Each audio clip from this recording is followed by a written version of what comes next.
Followers are watching. Yeah. Yeah. Hi, everyone. Okay, With a local community and so on.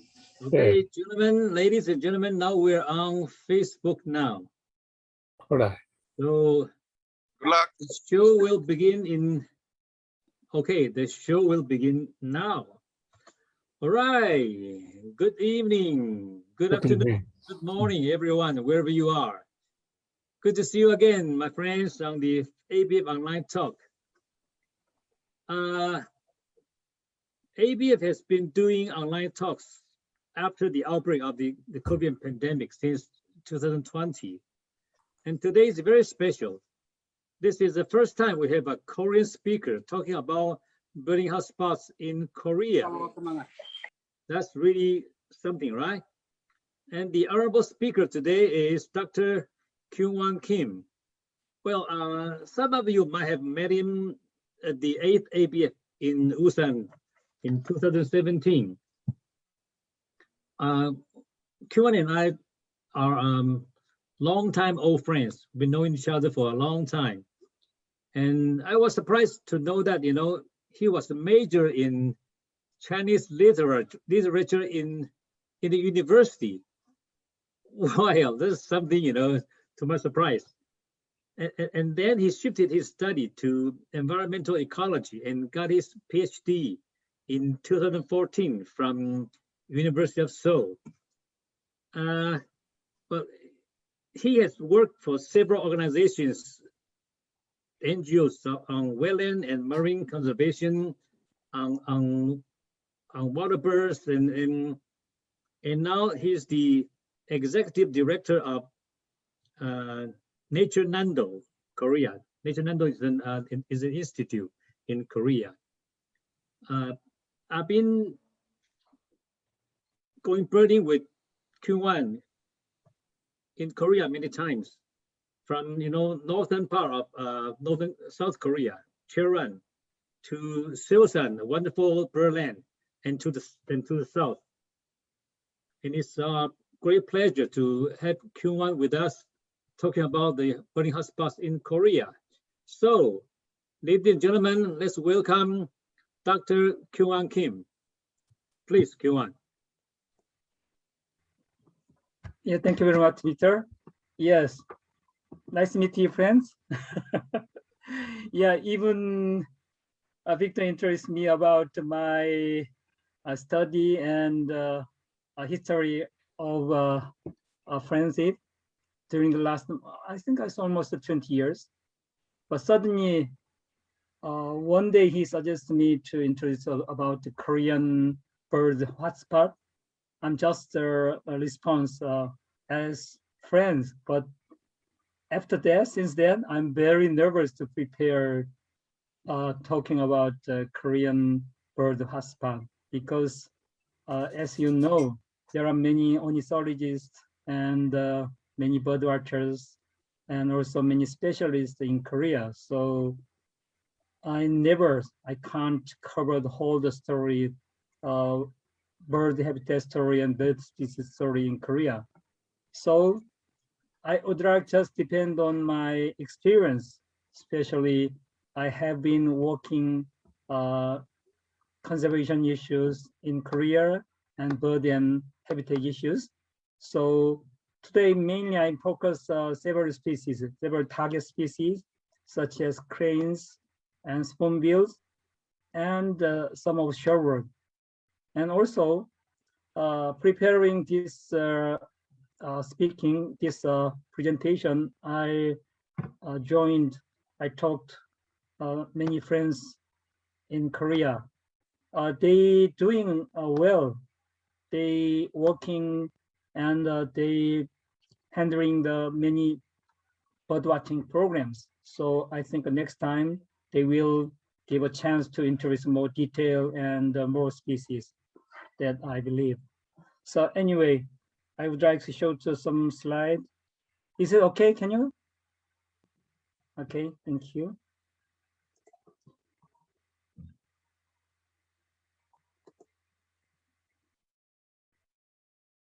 Nice.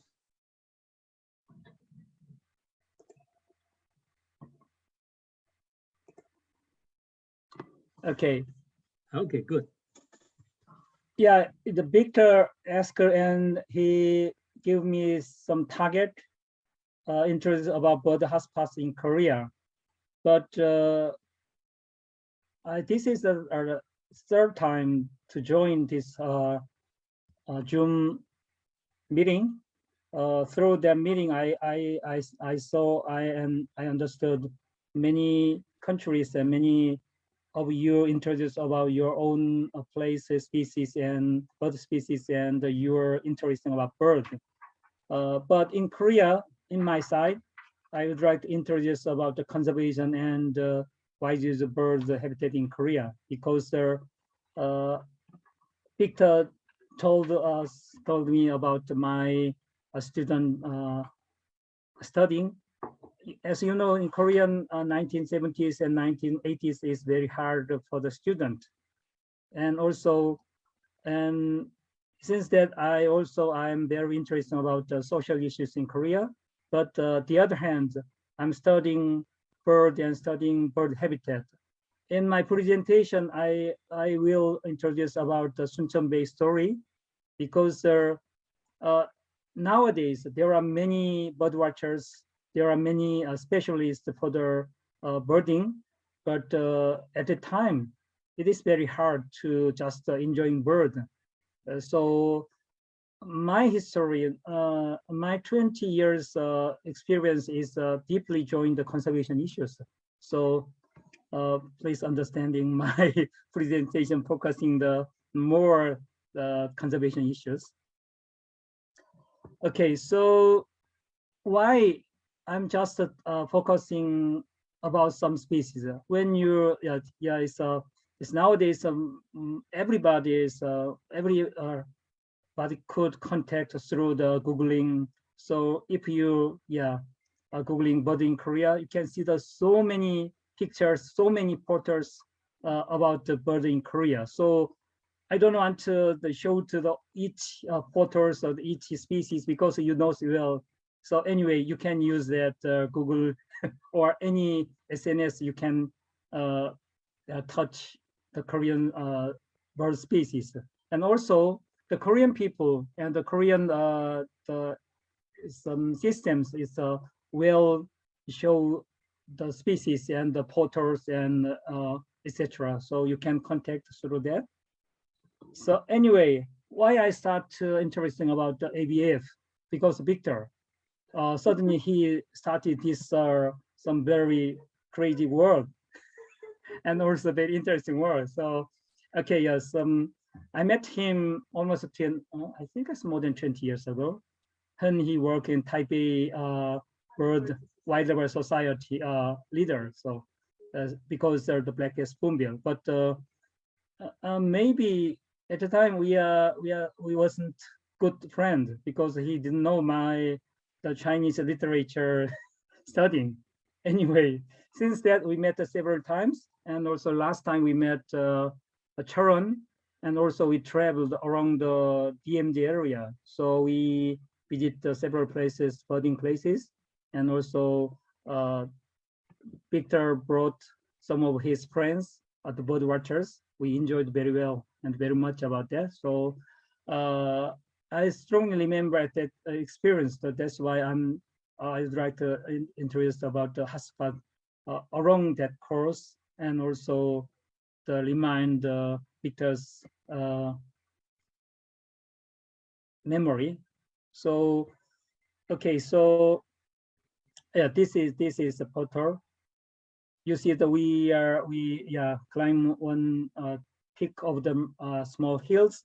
So the far side, the landscape is actually North Korea.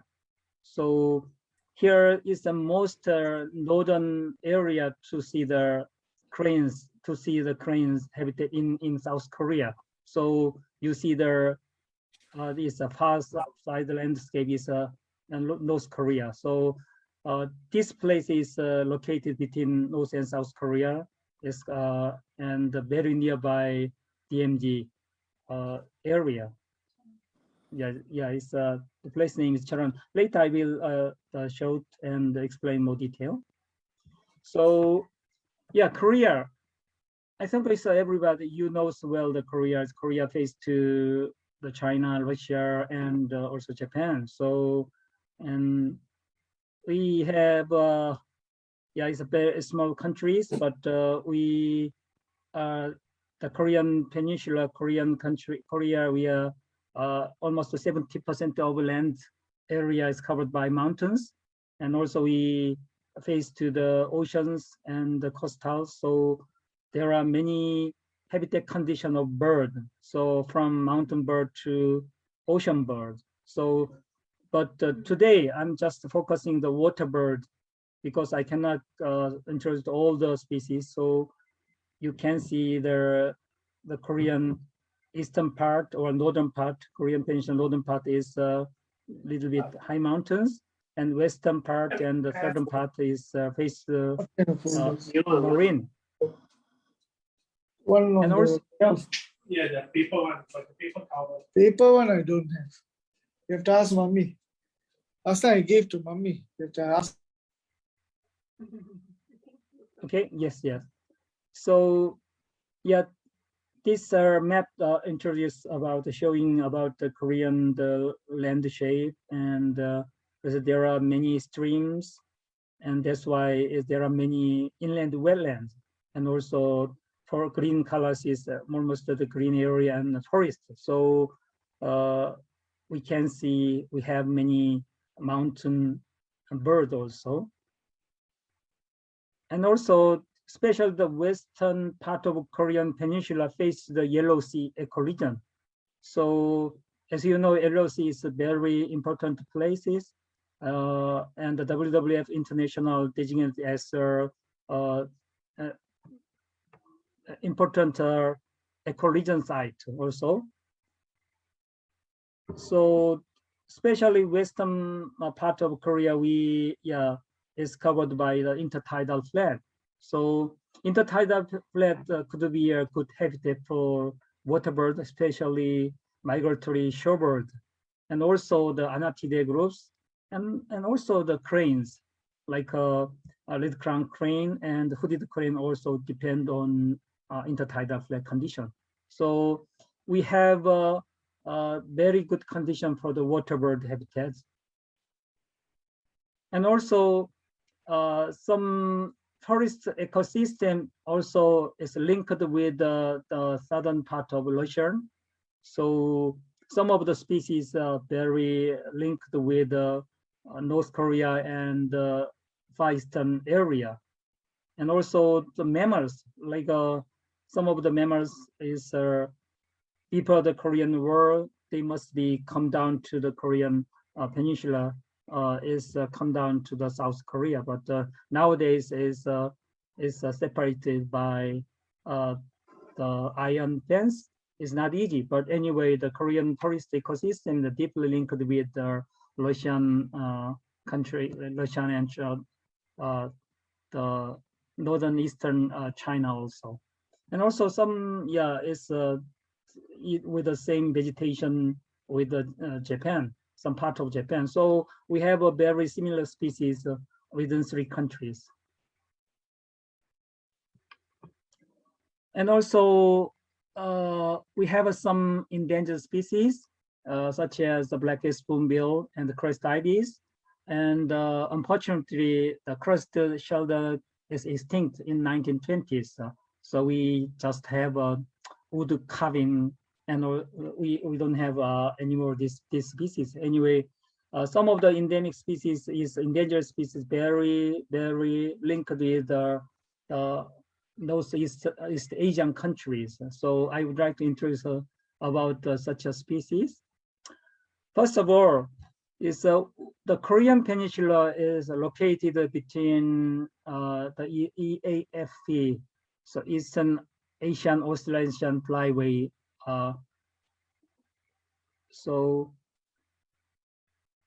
you see there, these are left pictures. The Korea is between Japan and China, is the main migratory bird flying way that I believe. And also some of the cranes in this left picture showed to you the fly of white-necked crane and hooded crane, the BR Korean Peninsula, especially DMZ area, and also the network site of cranes also is concentrated East Asia, especially in the Korean Peninsula. So we can see the cranes. Even the cranes is endangered species in the world, but some place in Korea we can see them very closely. So I will show you later that photos how close that the bird. And also the Korean some of the species is symbolic species of in Eastern countries, East Asian countries. So through the NIASPEC programs, we also using the 3 species, black-faced spoonbill, hooded crane, and white-necked crane could be a good a symbolic species for the cooperation work between several countries. And also Korea, we have the Ramsar site. So Ramsar site must be good habitat for the water bird. So you can see there, you can have many information about the Korean Ramsar site. Many of the Korean Ramsar sites must be a good habitat for the water bird. So if you searching through the Ramsar homepage, you can get the many information about each habitat conditions. And also the flyway network site in Korea also could be introduced or give a lot of information about the species and habitat condition in Korea. So you can contact, you can see there through that website. So EAFP the office located in Korea. So anyway, we can get the many information through that website. Okay, so this is the blue spot is the monitoring site of wintering waterbird Korea in 2021, very recently. Yeah. So you can see the many blue spots. So bigger one is the populations. So we have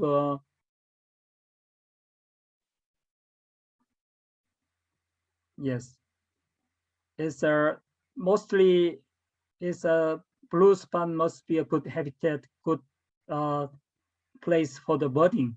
But especially the bigger one, I would like to introduce through the bigger one. The bigger one must be is a big population of water birds. So if you choose some of the places, you can get the more information and a good birding site. And also this map showed to the it's a census done in 2014 and 15, and along the west coast of Korea and southern area is covered the shorebird area. So we can get also some of the shorebird site as a hotspot of birding in Korea. In Korea, from that report, I can show to the shorebird migration form or migration route, and also spring and summertime we can see the shorebird in Korea, but some springtime is a more bigger population than autumn, but the species is very similar. So both seasons, spring and autumn, if you come to Korea and if you travel along the west coast or south coast, you can get many shorebird. You can see the shorebird and you can enjoy the shorebird. Here I can show to some of the good birding area of shorebird. Mostly they located around the west coast of Korea. Okay, I will show to more detail. So this is a Eurasian oyster catchers. So actually I prepared some of the videos, but it's not good well. So you can see Okay. So this area. Okay, 내 포인트 볼 수 있나요? 아니요? 보여요? 안 보이죠? Okay, you see the Yubu Island here and the Mangyang River here. Yes, those area is the most peak site of the oyster catchers. It's more than 3,500 in winter time. So those area is very important for the oyster catchers.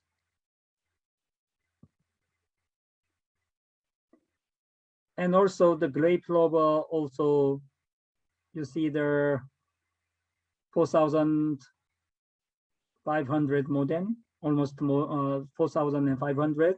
And other place also we can see there gray plover. Gray plover is very common in Korea. And the Batel Gadit. And also the same area, the Yubu Island and the Mangyang River is the hot place of the Batel Gadit. The right map showed to the last year, the Batel Gadit, the travel those area. It's recorded in the Yubu Island tidal flat.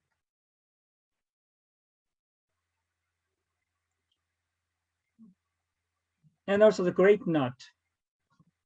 You see there both area, Namyang Bay and Yubu Island. Namyang Bay here, more northern area, and Yubu Island here.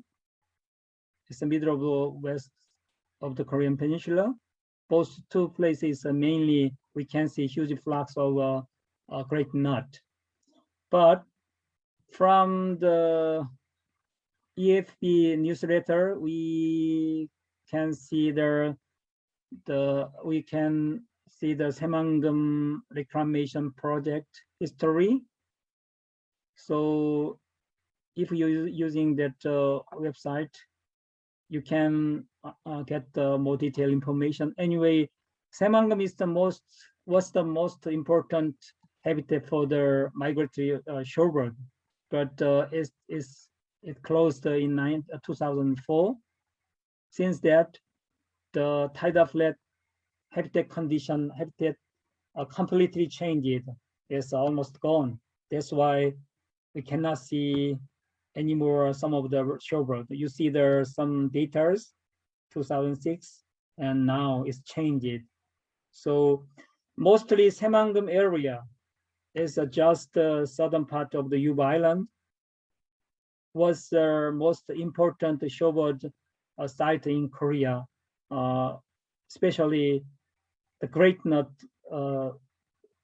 important Great Knot site in Yellow Sea ecoregion. But unfortunately, we couldn't save this tidal flat. So we lost it. And Far Eastern Korea also is very important site is Mangyang and Yubu Island, and also is Yeongjong Island. The Yeongjong Island is nearby Incheon Airport. So Incheon Airport also used to be a intertidal flat. It's reclaimed and landfill to airport. So we can see the Far Eastern Koreas around those areas.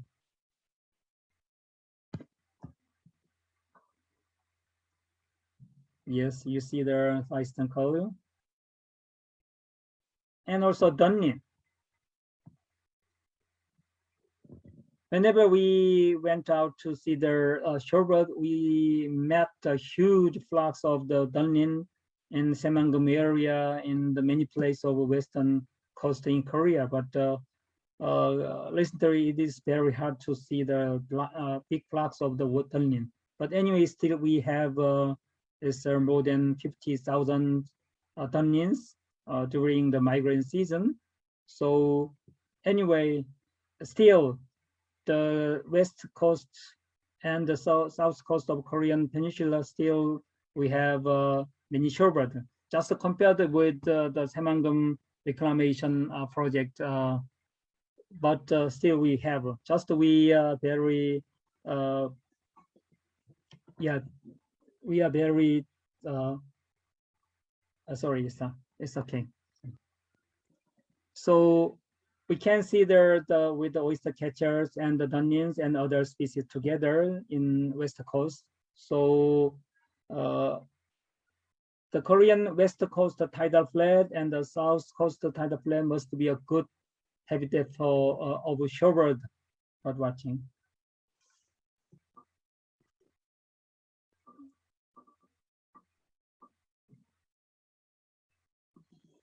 Okay, and also the EFF network site introduces the Korean bird, shorebird, anati, the Korean and the seabird.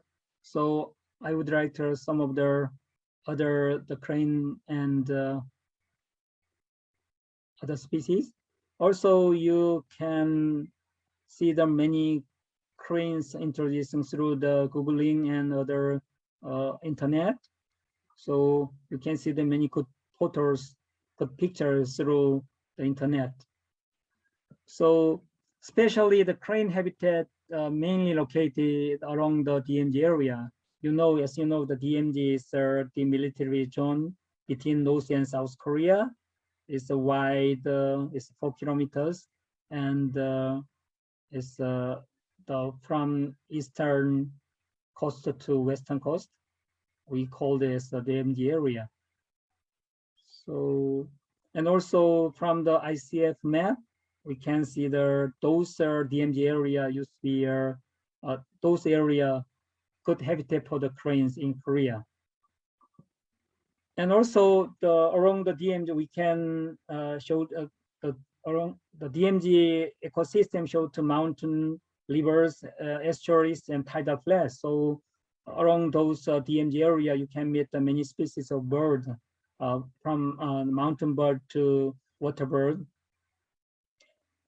Here I showed to the red crown cranes in Korea, especially around the DMZ area. You see the Cheolwon area, the middle of the DMZ, and Yeoncheon, Paju, Gwangha Island is main entering site of red crown crane and white nape cranes.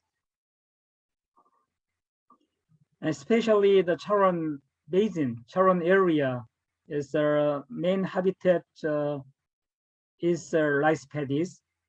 Rice paddies used to be rice paddy is mainly wintering site for the red crown crane and white nape crane and other geese and ducks. But this time I'm just to show to the cranes. And also some there are mainly two streams. Hantan River is the Hantan River is their roosting places and the feeding ground.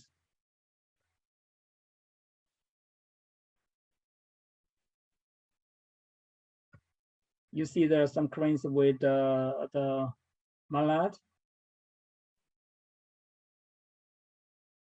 Yeah, it's a winter time. The Cheolwon area is a temperature. It's not so cold compared with the Mongolia, but minus 10 to 20. So the most of the cranes, they depend on the weather condition. It's just early of winter, they sleep in the water, but after freeze, they sleep the edge of the ice on the reservoir. So in the midwinter, they make more bigger flocks.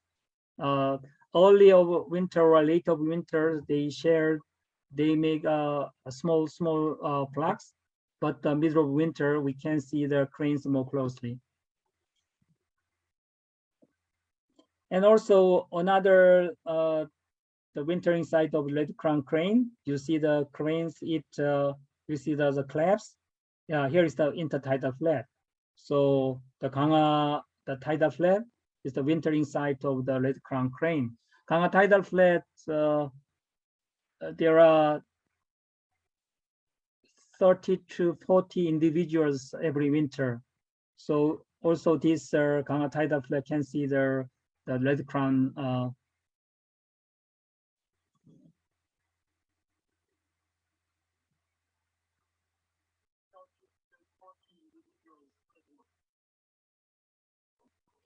And also, we have another crane species, white-necked cranes.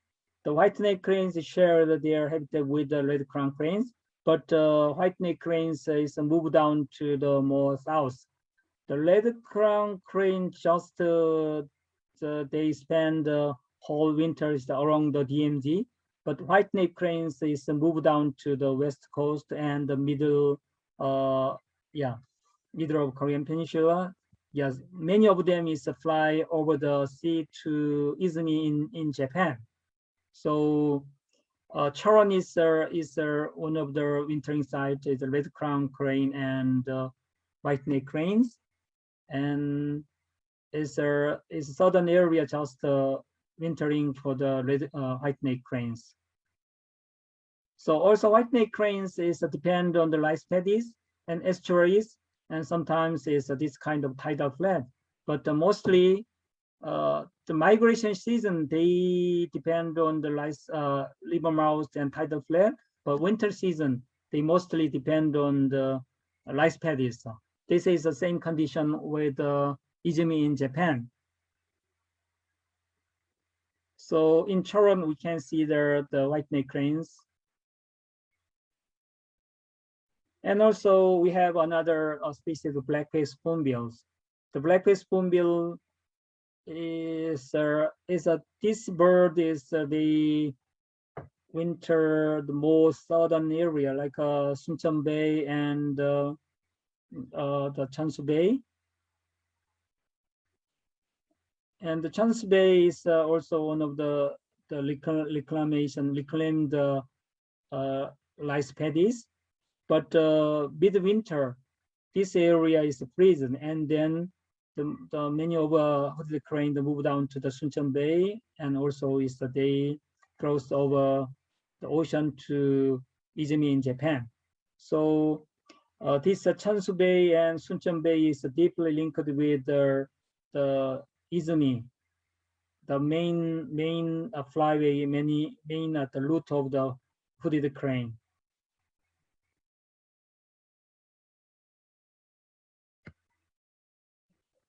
Yeah, currently this is the out of data, but is this winter in Suncheon Bay we have around 3,000 hooded crane.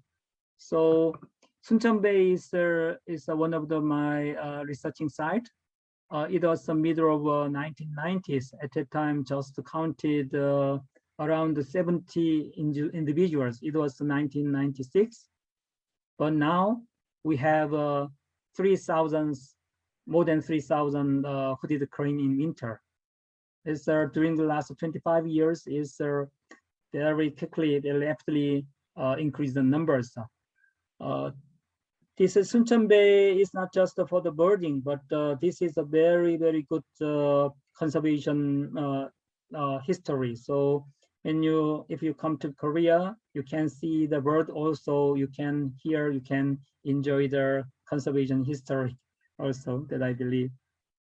So you see there these pictures, maybe some here I stand maybe back. It was the middle of 90s. But since that, the crane, the habitat is, at the time there was a small development project and sand dredging. So, but we didn't know that there was it's a crane. But when we started the action to conserve this estuary and the tidal flood, we found the black-faced spoonbill. Hooded crane. And since that, the hooded crane could be a symbolic species to save nature, to conserve this Suncheon Bay. So now Suncheon Bay designated as a Ramsar site and EF site, and also World Heritage Nature Heritage Site. It started from hooded crane research. So sometimes we enjoy the bird watching, and we enjoy the bird watching itself. But bird must be a good indicators and the symbolic species to save nature. So the conservation of Suncheon Bay history must be very good history for the how to protect their habitat through the bird watching, how to protect the area, keeping or protect the bird. So this is one of the very good place to study and sharing and enjoying the story. I think Suncheon City, they have planned to invite ABF in this year, hopefully.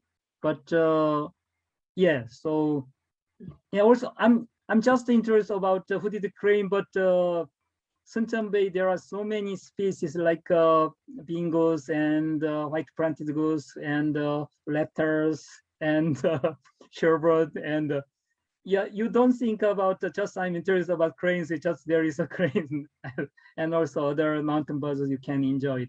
So maybe next time I hope some of Suncheon city people could introduce about the Suncheon Bay story more. Yes, this is one of the good ecotourism places. Become a most popular ecotourism place in Korea.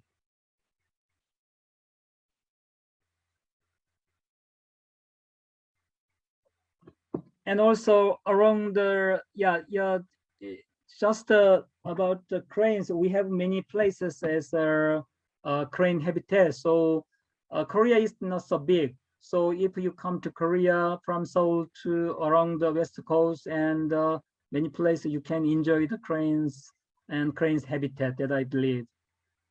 And also another species story, we have the black-faced spoonbill in Korea. So also you can get the many information through the Googling.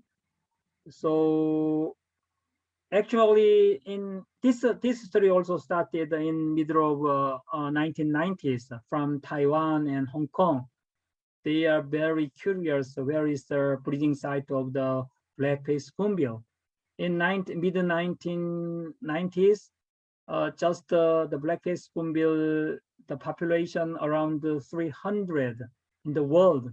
So the most of the specialists ornithologists, they worrying about the extinction of the black-faced spoonbill. But currently, black-faced spoonbill is around 4,000 recorded. This is another amazing history. It's not, anyway, so the hooded crane and the black-faced spoonbill is a very good story. The people started interesting about the bird, and they protect the bird and their habitat, and the bird numbers increased. But we still wondering about still worrying about the habitat simplification. But anyway, the numbers of birds is increase very fast. So very first, we didn't know that the breeding site of the black-faced spoonbill in late of 1990s, because at the time most of the breeding site located between North and South Korea. Here is the ocean site we don't call as a DMZ, but it's the same condition like a DMZ area. Nobody come in this area. So that's why in 1990s, even earlier about 2000, we didn't know where was the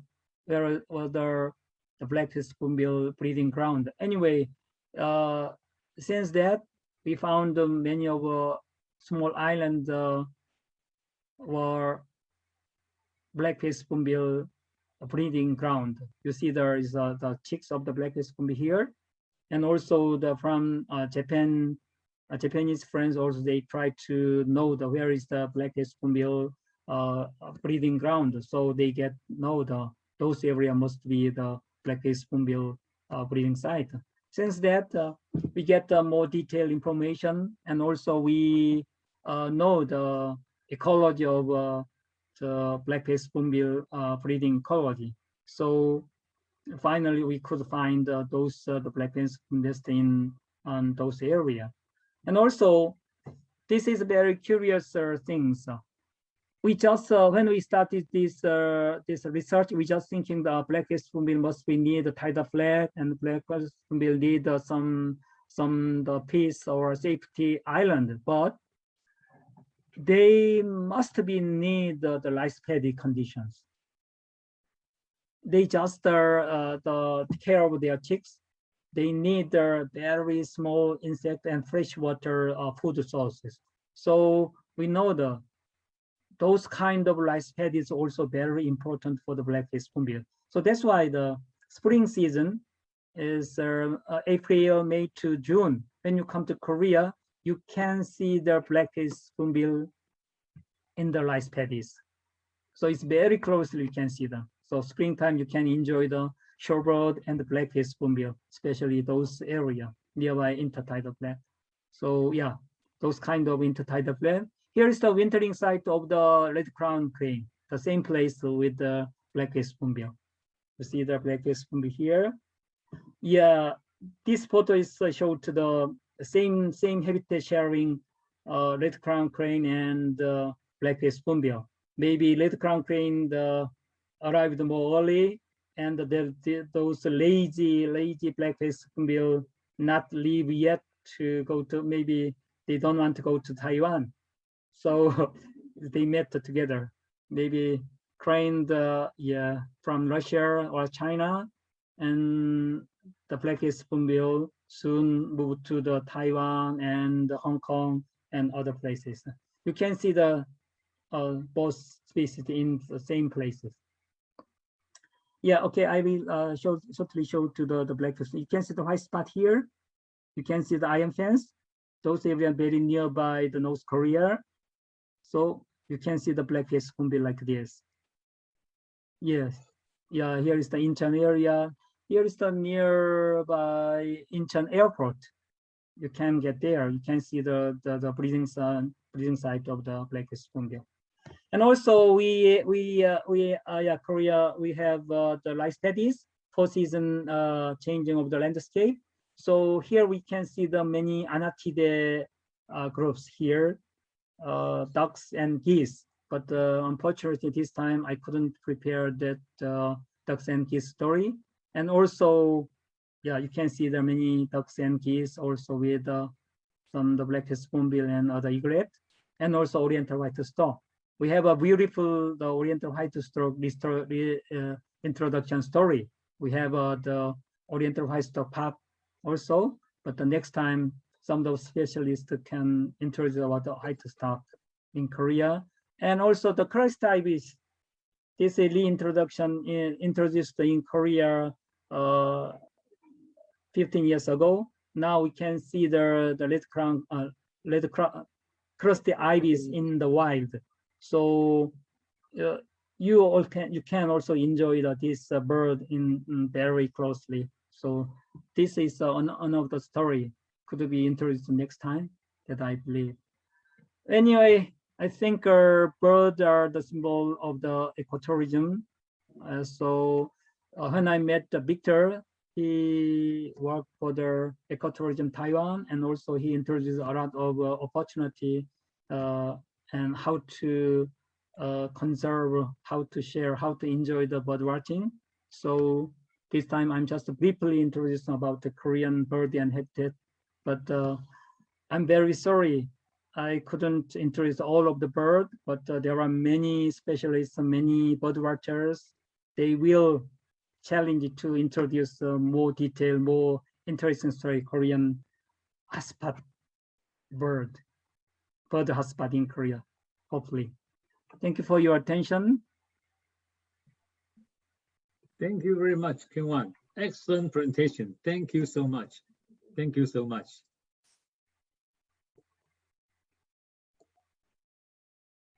All right, now we see everybody here. All right, guys. Yeah, it's really great breeding in Korea, and thanks for Kyungwon's presentation. We learned a lot. Yeah, I personally deeply believe, behind ecotourism must be great work of conservation. My slogan is no conservation, no ecotourism. So thank you Kyungwon for the nice presentation. Now we take questions. Yes, any questions to Kyungwon, guys?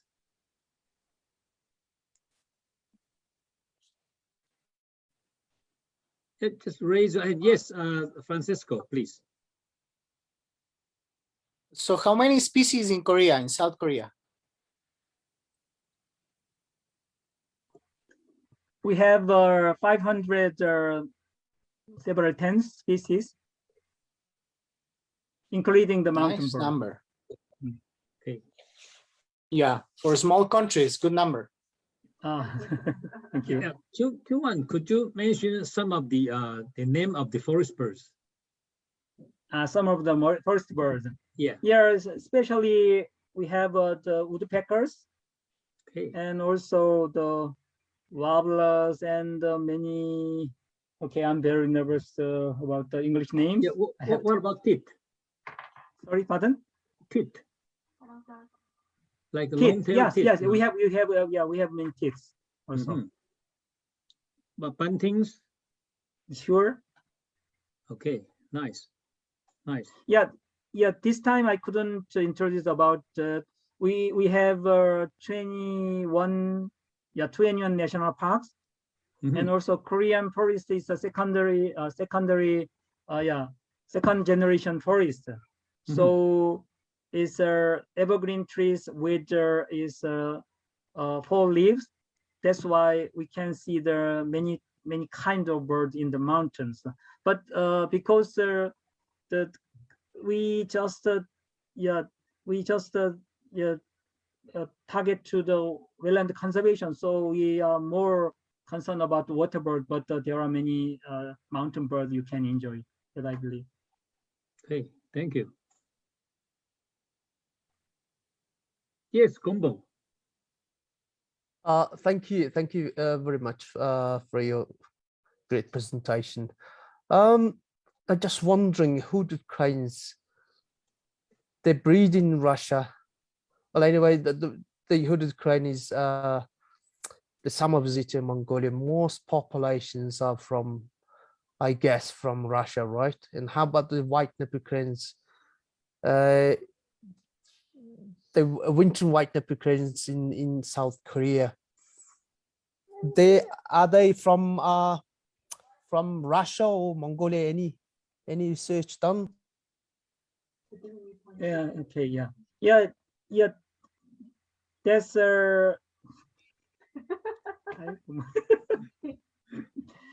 yeah. Gombo's nursing the little girl. Yeah, several years we had the joint research between Mongolia and Korea. So I think the white-necked cranes, some of the white-necked crane also has white-necked crane has the 2 flyways. One flyway is going down to the China, and also the eastern flyway must be Korean and Japan. I think they mixed some of the white-necked crane from Mongolia, that I believe.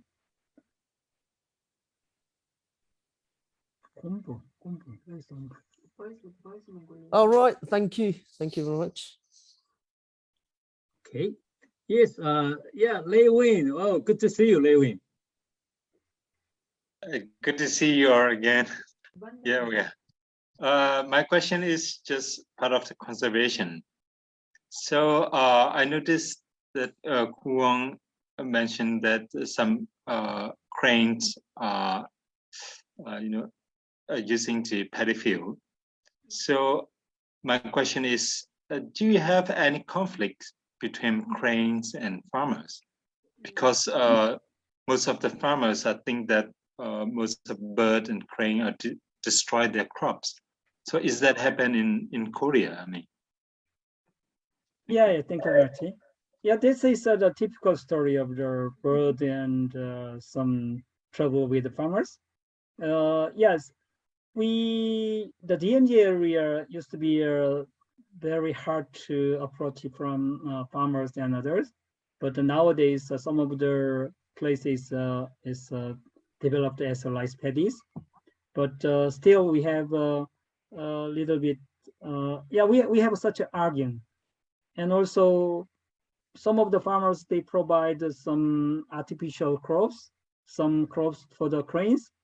But in Korea, the cranes is protected by law, the natural monument and other protected law. So nobody can shoot that cranes or cannot kill the cranes.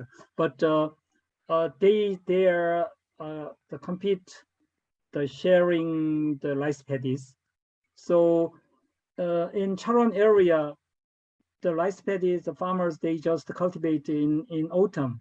After that, wintertime, they don't use the farms.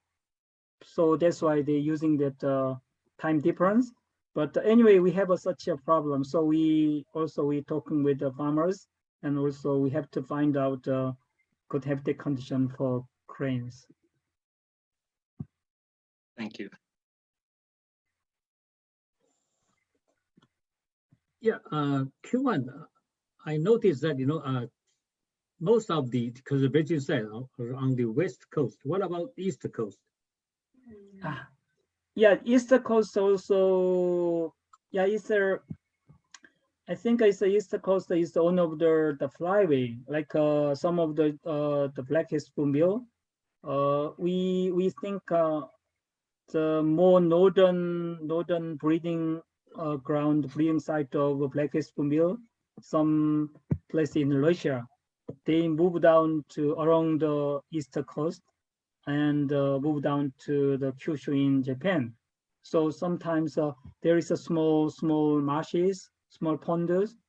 It's not big size of the habitat, but we can see the many seabirds there, and some of the swans, and also some of raptors, and also some of the geese and ducks. Also we have. Hey, thank you. Especially if we say the Nakdong estuary is belong to the eastern coast, and then the Nakdong estuary is the most hot place of the Anatide species. Right, thank you. So if we have just like a couple of days in Korea, either in Seoul or in the south, where would you suggest us to go? If you want to see like 50 species a day or 100 species in 2 days. We need deep bird waves. So where would you suggest us to go? If we just have a few days in Korea and we want to see many birds. Yes. 그러니까 어디로 가면 좋나요? Yeah. 이쪽 남쪽 이틀이나 3일 동안 할 때. I think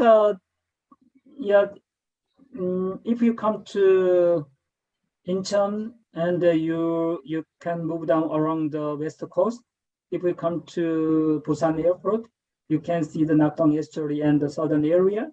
Even if you come to Jeju, you can enjoy the Jeju, the bird watching in Jeju, and you will move by ships, and you can arrive. You can see some island.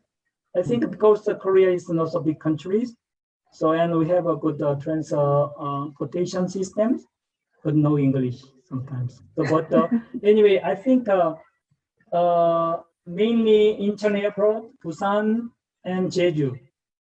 These three international airports can approach every place. We can arrange. We can make a more detailed plan if you want.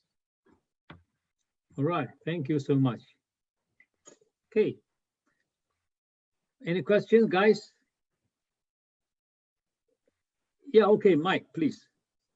Oh, we have a question from Jenny Alvarado of Louisiana in the US. How to contact Kyungwon for birding in Incheon, near Incheon? Near Incheon. You want to contact us, or you want to contact more specialists? Or if you come to contact for Incheon, other specialists, yeah. let's say that when you come to Incheon, when do you want to come to Incheon? Spring or autumn or winter? Yeah,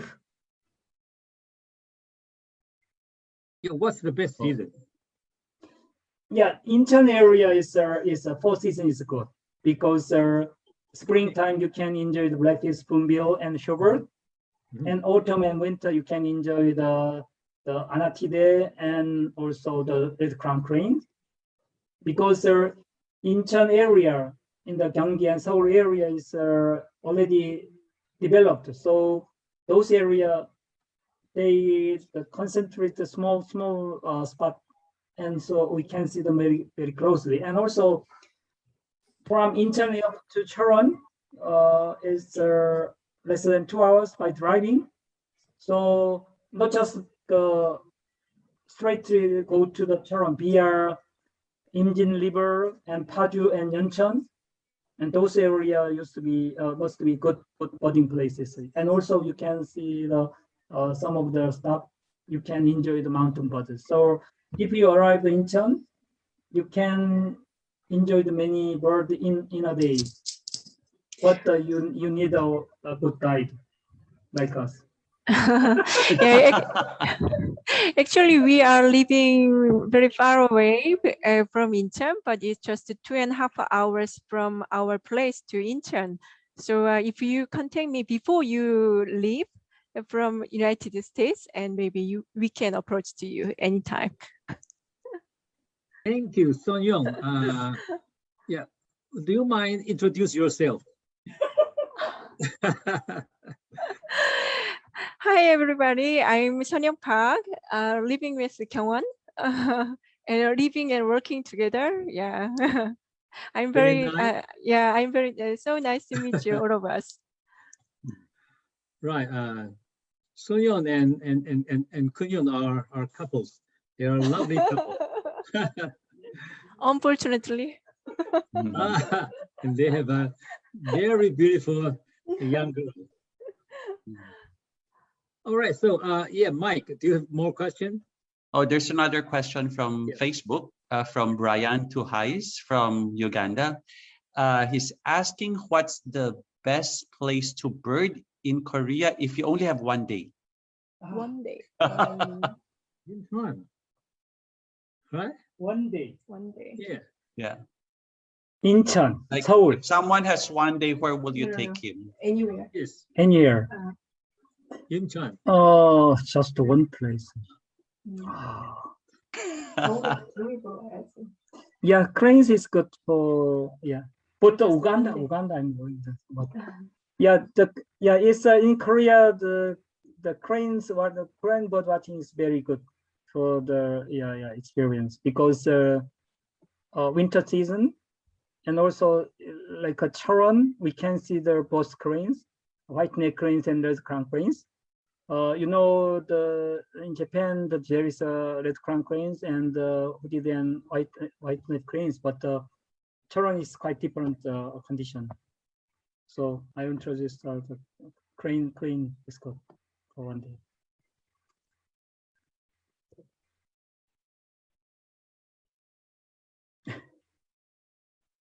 Okay, so before we moving on, let's take a group photo now, right, guys? Yes. Because I someone think reminds me, I right? have a Yes, question. don't forget to do this. Sometimes I forget. Okay, so Group photo first. Javier.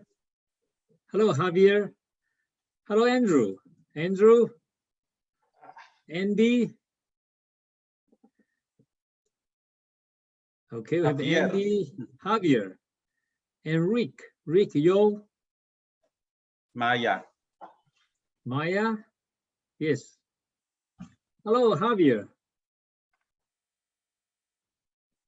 Javier's to our speaker, right? Yeah. Okay. Wow. And Rick. He's in the car. Okay. Hello, Rick. Are you still with us?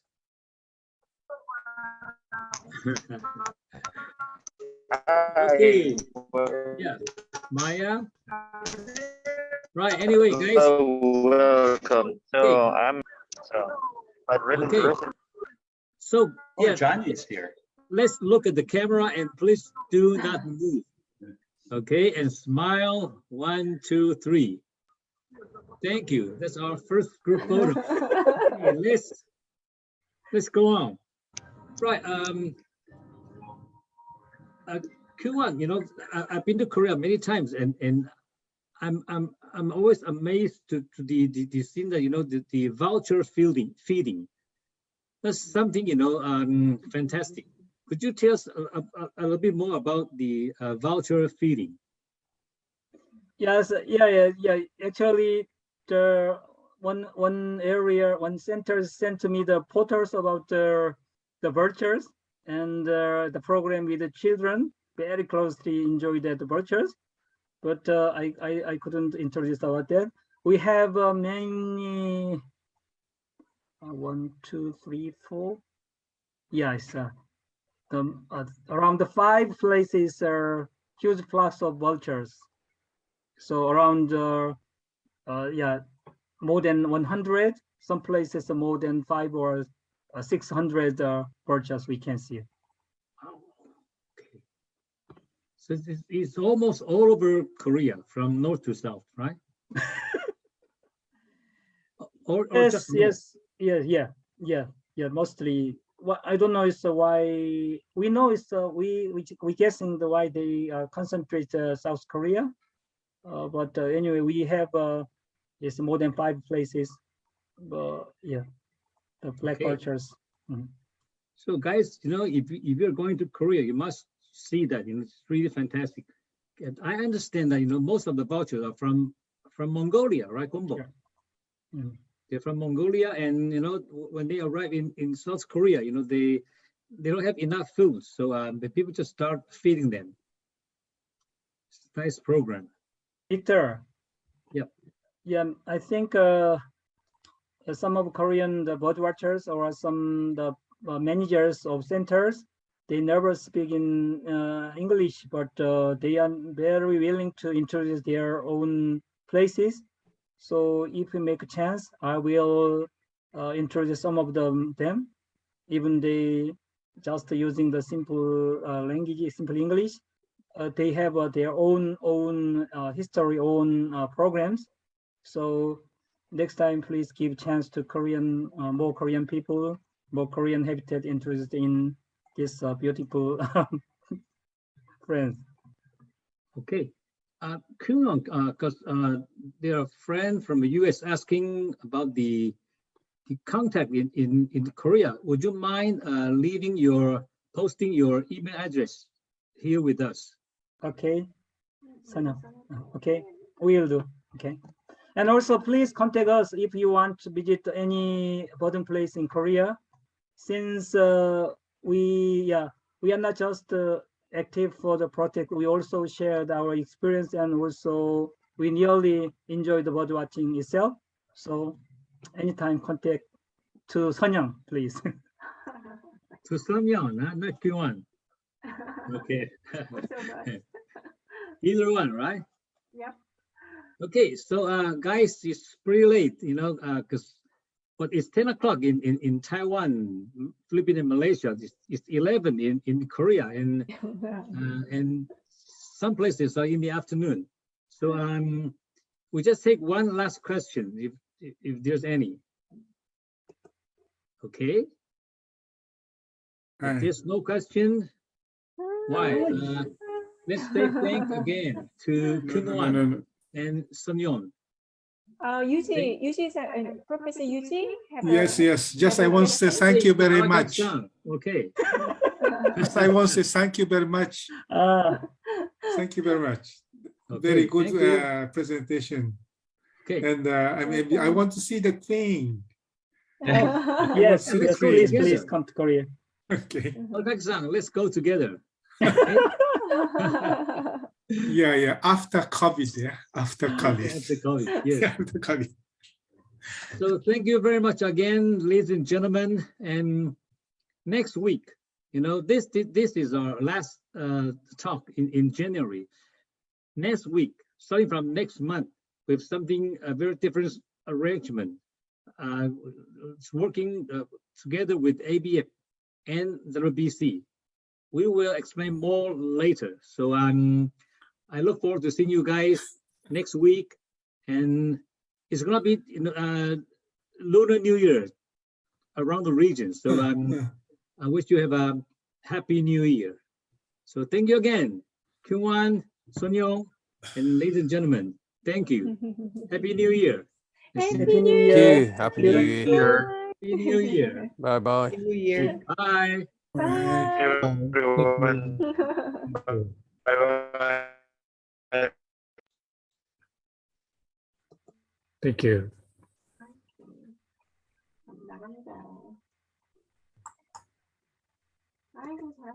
Thank you. Presentation.